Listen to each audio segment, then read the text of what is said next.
সকাল সকাল বেরিয়ে পড়লাম হাটে যাওয়ার উদ্দেশ্যে, কারণ হাটে গিয়ে খরগোশটা বিক্রি করতে হবে। তো খরগোশ ছিল এই ভাইটার। তো কিছুক্ষণ সাইকেল চেপে হাটে পৌঁছে গেলাম। তো পৌঁছানোর সাথে সাথে এই ভাইটার খরগোশগুলো পছন্দ হয়ে গেল।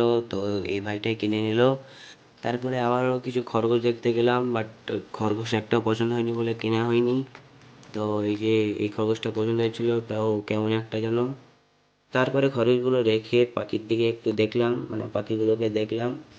তো নানান ধরনের পাখি ছিল, খুব সুন্দর লাগছিল পাখিগুলো দেখতে। তো পাখি দেখতে দেখতে এই মানুষটাকে আমরা দেখলাম।